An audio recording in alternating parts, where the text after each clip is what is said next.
how do you build container images? Now, if you're talking about your laptops or locally, the answer is most likely that you are executing commands like docker image build. But let's move to the cluster. How do you build container images inside Kubernetes clusters as part of your continuous integration pipelines or any other processes that you're having? Because remember, we are moving most of the things to Kubernetes, and that applies to building container images. Now, within Kubernetes clusters, Docker is a bad option. No, it's horrible option because, and this is now important part, Docker cannot run inside containers. Using Docker to build images within containers or inside Kubernetes clusters requires communication to the Docker engine running in cluster nodes. Even if that security concern is not enough, Dockershim, the one responsible for communication between Kubernetes and Docker, is deprecated in Kubernetes 1.20, and it will be, or it already is, depending on when you're watching this, removed from 1.22. So even if you're fine with simulating running Docker inside of containers, even though actually that's only a client that communicates with Docker engine running on the node and does that communication through the socket and all that madness, even if you're fine with all that, which you shouldn't in any form or way, Docker will be removed. Now it is deprecated and soon it will be removed from Kubernetes clusters. That means that you will be using alternative container engines like containerd, and there will be no Docker. So you should not be building container images using Docker inside Kubernetes clusters. And even if you ignore me and you say, hey, Victor is talking nonsense, who is he to tell me what I should and shouldn't be doing, Docker will disappear from Kubernetes, so you must look for alternative method to build images. So Docker is not an option anymore within Kubernetes. It is gone, kaput, disappeared, not anymore, non-existent. So the alternatives, what are the alternatives? Now there are many alternatives over there. I mean, not many, maybe 10 viable alternatives, but today we will speak about the one that I like the most, and that one is called Kaniko. It is a tool to build container images from a Dockerfile, just like Docker does. But the major difference is that Kaniko can run inside containers, and that means that it can run inside the Kubernetes clusters. There is no need for privileged mode, there is no need for exposing any sockets, there is no need for Docker running on nodes of our cluster. It does not matter really which container engine we are using for running containers. What does matter is that Kaniko can build container images inside containers and automatically inside Kubernetes clusters. So let's explore Kaniko in 20 minutes or less. Actually, we're not going to explore Kaniko, we're going to explore how it works with Docker, the problems with using Docker to build container images, and one of the potential solutions, which is Kaniko. All that in 20 minutes or less.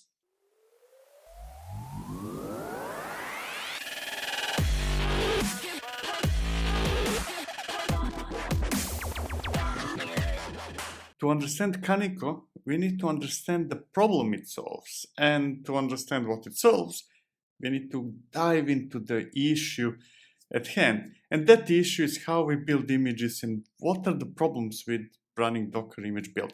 So we're going to start with showing the issues with the way you might be building container images today, and then jump into Kaniko and see how it solves those problems. And before I continue, actually, the first thing, the most important thing, all the commands, everything I will execute is available in a gist that is in the description of this video. So go to the description to get the gist with all the commands that I will execute. So we need a demo application to practice with some source code, Dockerfile that we can build and all that stuff. So let's open a repository of the demo app, github.com. This is me, Vifarsik, and it's Kaniko demo. It's easy to remember, right? So if open command doesn't work in your case, just copy and paste the address, open it in your browser, and you should be good to go. Here's the repo, and I will not even show you what's in that repo. I'll show you Dockerfile later. For now, the important part is that you should fork it. So fork the repo. I'm going to select this user, DevOps Paradox, and now we can see what's going on. So the repo is forked. We will not need browser anymore, so we can close the browser altogether and start building container images. I forked the repo. I will need to clone it on my laptop, and I will declare gh.org, short for GitHub organization or GitHub user variable, so that you can do exactly the same. So put here as a value of that variable whatever is the user or organization where you fork the repo. In my case, that is DevOps Paradox. And I'm going to clone the code to my laptop, github.com/gh.org/Kaniko demo.git. Okay, now we have something, or in a few seconds, something to play with. This is Kaniko demo. And let's take a look at the Dockerfile. Now, one thing that is important is that I will in no way suggest that you move away from Dockerfile. That could be a separate subject, but I will assume that you have Dockerfile and you want to continue using it, right? So what do I have here? Files of my application, source code, what's or not, doesn't matter. What does matter for now is the Dockerfile. And Dockerfile is like this, very simple one. It is multi-stage build that uses Hugo, because it's a Hugo application, and then it builds it, and the results of that build is passed to the second stage, will be the final container image, which is based on Nginx. As simple as it can get. I'm not teaching you Dockerfile, I'm not teaching you any of those things, so let's move on. Now, if locally or in a cluster, most likely, the most common way most of you are used to build container images is by executing something like docker image build, and then we give it some tag, and let's say DevOps Toolkit, that's the name of the application, and the context, which is current directory. And the image is being built right now. It's building the image, it's a small one, it shouldn't take long, and the image is built, right? That is how you're used to do it. Most of us are building container images from our laptops like that. Nothing new. Now let's try to translate that experience into running the same thing inside a container, not from my laptop, inside a container. And for that, we will need a Kubernetes cluster. And today I will use Minikube, and I will start Minikube to create a new Kubernetes cluster. By the way, what I'm going to do inside Minikube works the same in every Kubernetes cluster. So don't think that I'm showing you something Minikube specific. What we are going to see works in every single Kubernetes cluster that I used so far. So no worries about that. If you already have a cluster, you can use that cluster. You don't have to create a new one with Minikube. And there we go. I have a cluster, and that's it. That's all I needed. Now, that's not all I needed. That's what I needed. I needed the Kubernetes cluster. Now, let's take a look at the file docker.yaml that is in that repo.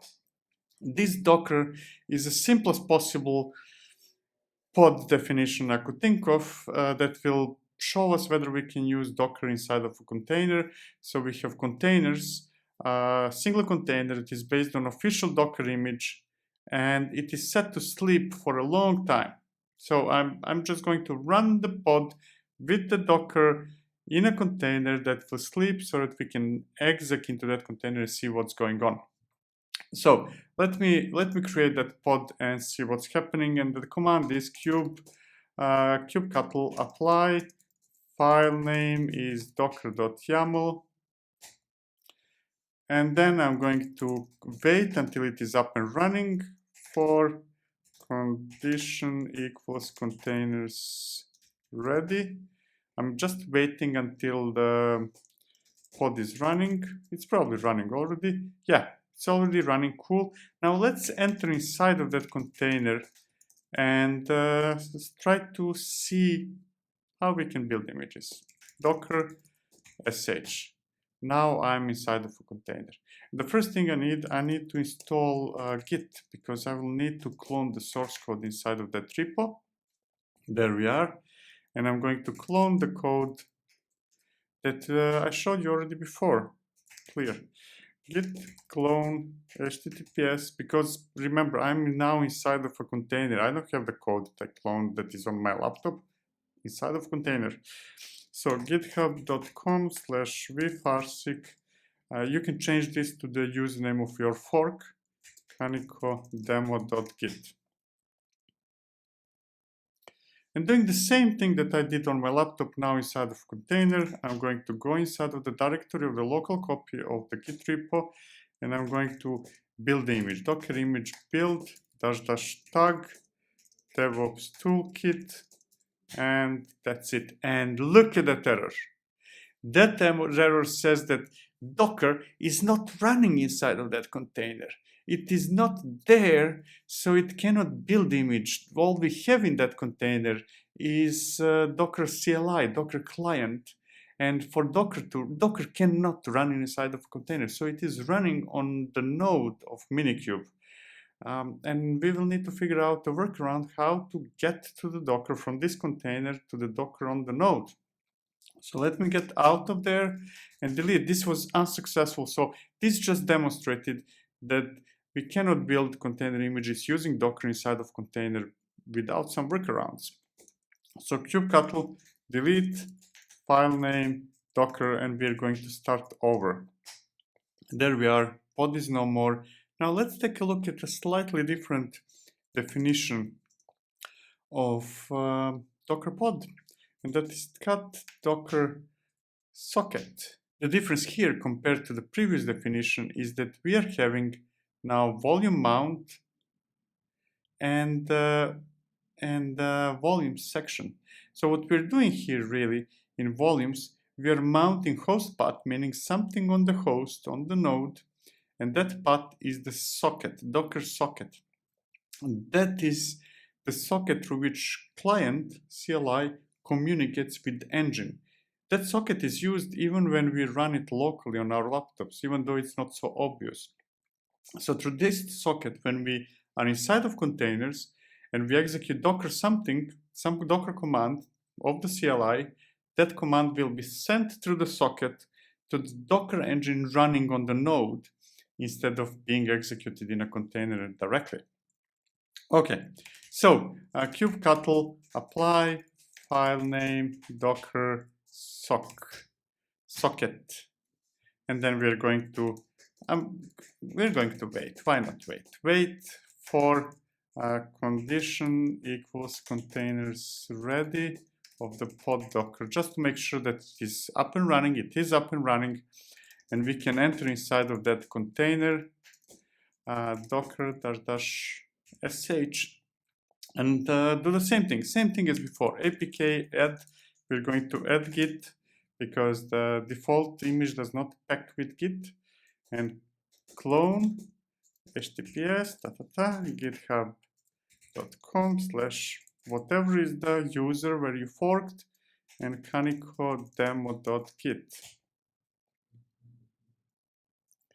Okay, and now we can go inside of the directory of the cloned repo and execute the same command as before, the one that failed.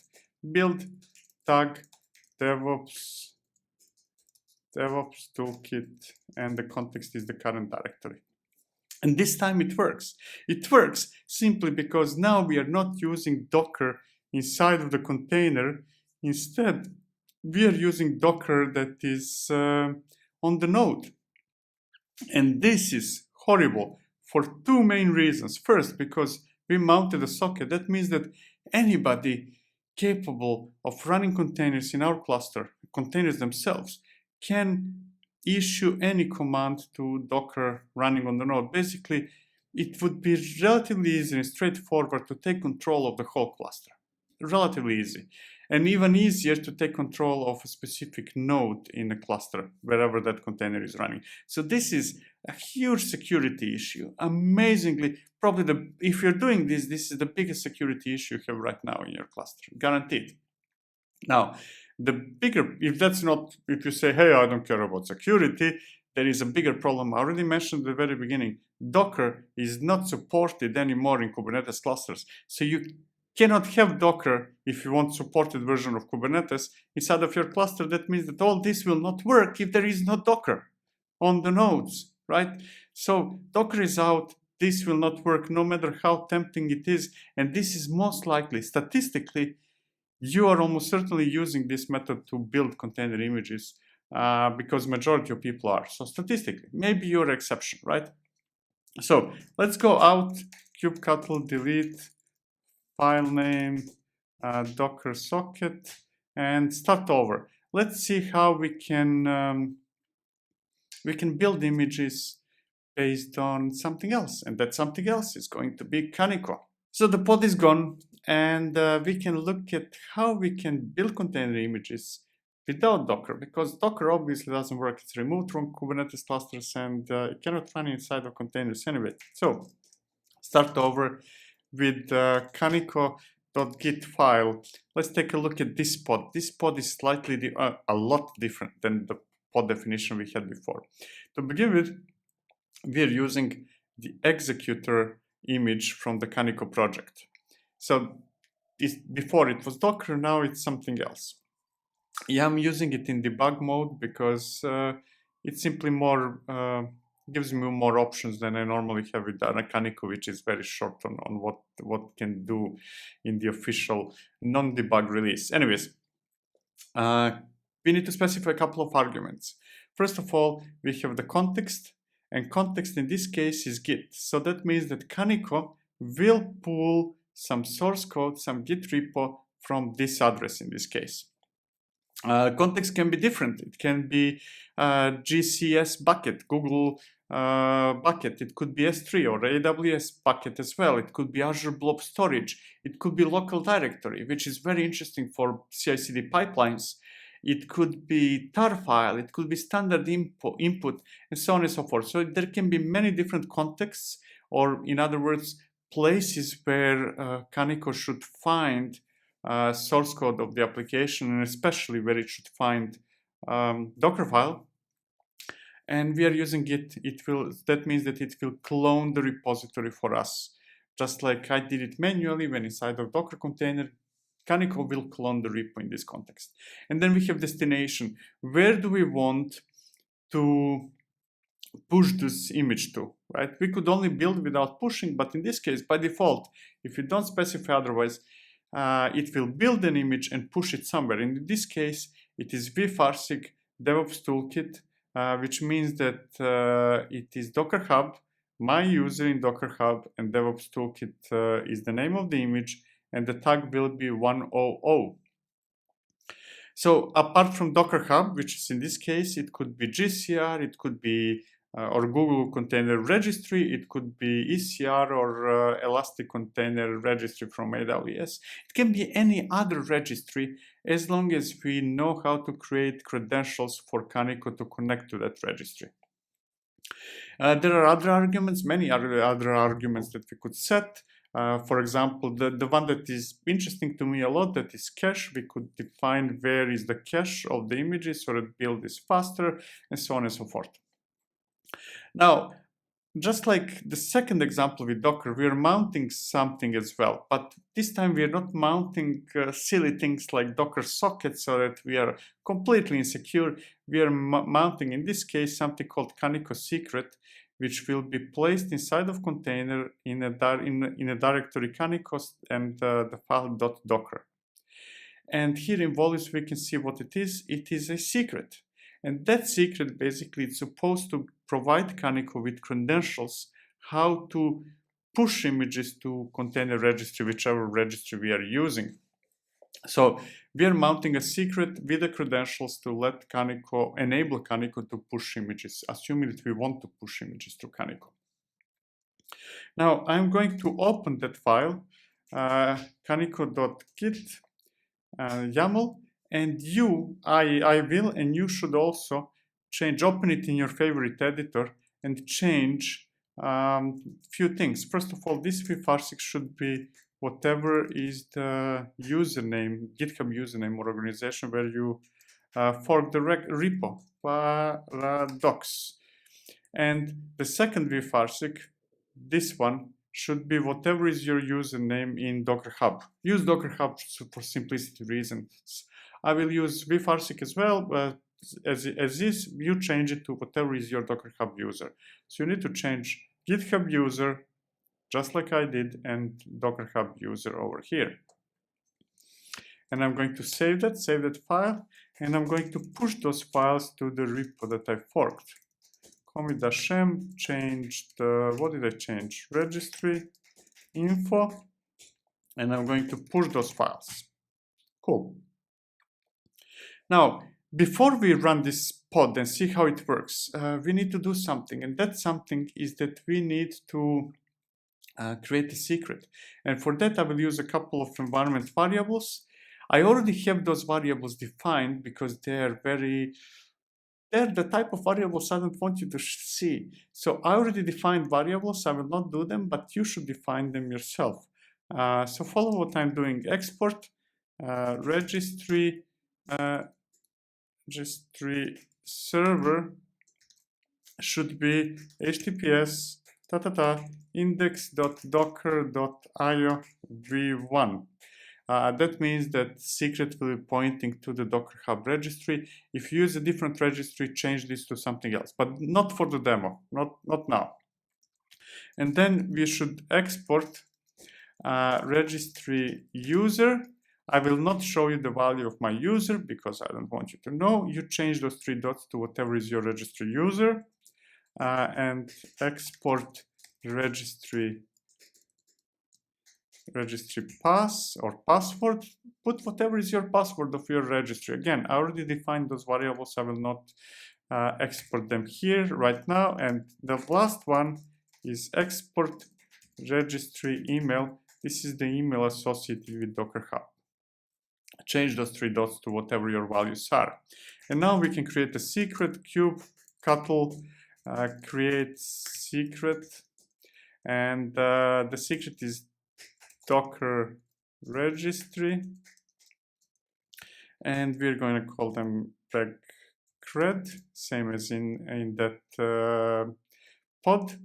And we need a couple of values of those secrets, and that's Docker server equals registry server, right?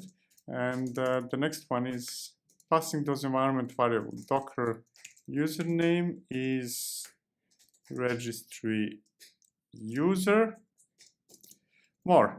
Docker password is registry pass. And the last one is Docker email equals registry email. Oh, I forgot to declare this variable. Silly me. I will change it to hard-coded value. This is my email. This is not a secret.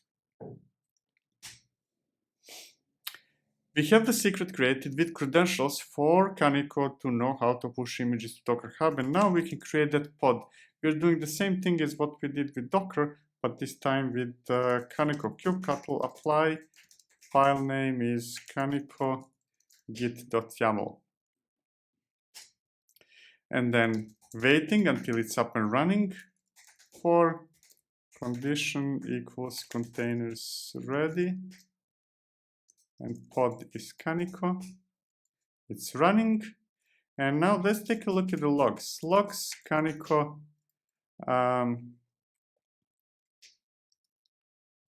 Kaniko and follow. Here are the logs. It is cloning the repository right now. It is actually building already the image. We can see here those are the logs of building the image. It cloned the repo at the very beginning, and now it is building the image. And almost done. There we are. Almost there.